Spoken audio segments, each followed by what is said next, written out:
जीवों का नामकरण, नोमेनक्लेचर ऑफ ऑर्गेनिज्म। तो द्विनाम पद्धति, बाइनोमियल सिस्टम ऑफ नोमेनक्लेचर।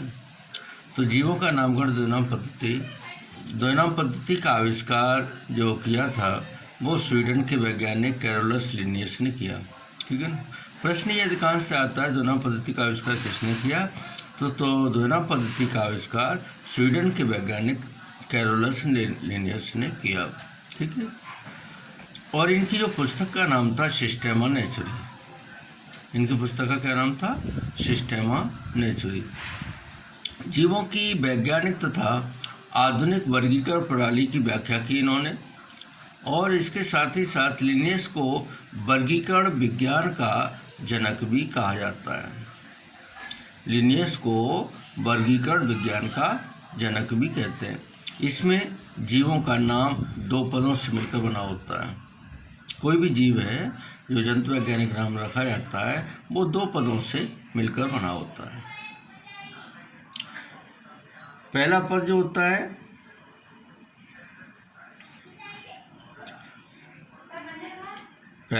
होता है वंश तथा दूसरा पद जाति का होता है। पहला पद किसका? वंश का तथा दूसरा जाति का होता है। वंश के नाम का पहला अक्षर अंग्रेजी के बड़े अक्षर से तथा जाति का पहला अक्षर अंग्रेजी के छोटे अक्षर से लिखा जाता है। जैसे मनुष्य का वैज्ञानिक नाम है, वैज्ञानिक नाम होमो सैपियंस, तो एच बड़े से और OMO स्मॉल लेटर से, ऐसे सैपियंस SAPIENS, होमो सैपियंस। ठीक है। द्विनाम पद्धति का महत्व क्या है? तो यह पद्धति वैज्ञानिक रूप में जीव के विषय में ज्ञान कराती है। यदि हम किसी जाति तक का वर्गीकरण करते हैं तो उस जीव की विशेषताओं का ज्ञान हो जाता है।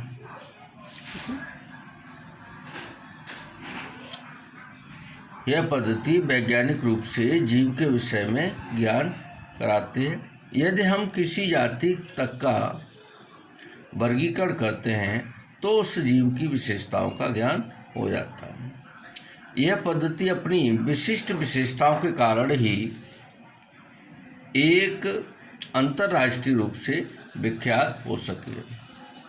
यह जो पद्धति है अपनी विशिष्ट विशेषताओं के कारण ही एक अंतर्राष्ट्रीय रूप से विख्यात हो सके।